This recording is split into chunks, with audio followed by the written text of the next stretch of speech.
प्यारा शागिर्दो, उम्मीद आहे त ॿिनि सां पूरो वंडिजी वेंदड़ अदद तव्हां सिखी चुका हूंदा। हाणे टिनि सां पूरो वंडिजी वेंदड़ अदद तव्हांखे सेखारींदासीं। टिनि सां पूरो वंडिजी वेंदड़ अंगनि जो तरीक़ो या क़ाइदो ॿिनि खां बिल्कुलु मुख़्तलिफ़ आहे। हिन में समूरे अंग में मौजूदु अदद पाण में जोड़ थींदा। जेकॾहिं उन्हनि जे जोड़ उपत खे टिके जो खोड़ो लॻे थो त सॼे अंग खे टिके जो खोड़ो लॻी वेंदो। मिसाल, ही हिकु अंग आहे 75,012। हिन में 5 अदद आहिनि।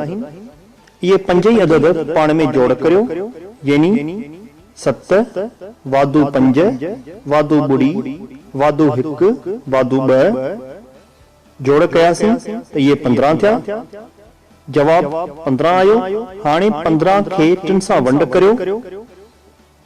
15 अंग 3 सां पूरो वंडिजी वेंदो। जेकॾहिं 15 अंग 3 सां पूरो वंडिजी वञे थो त 75,012 बि 3 सां पूरो वंडिजी वेंदो। तव्हां 15 जे अददनि खे बि जोड़ करे सघो था, जंहिंजो जवाब 6 आहे।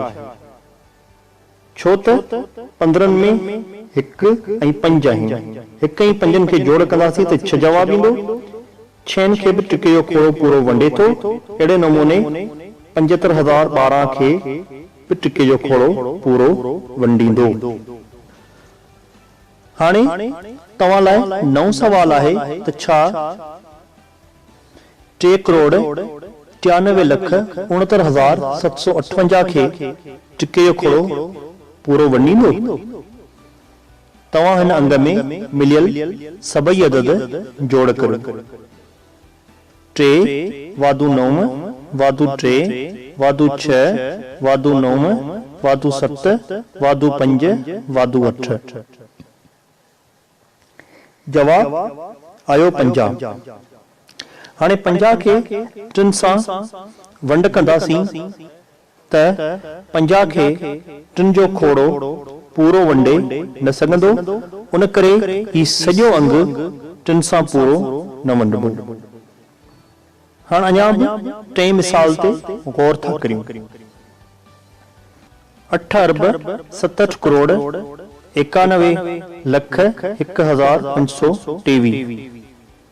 तव्हां हिन अदद बाबति छा था चओ? अददनि खे जोड़ करण सां जवाब 42 अचे थो। वरी 4 ऐं 2 खे जोड़ करण सां जवाब 6 अचे थो। तव्हांजो छा ख़्याल आहे?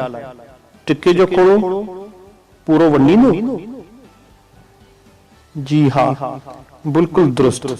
ही अंग 3 सां पूरो वंडिजी वेंदो।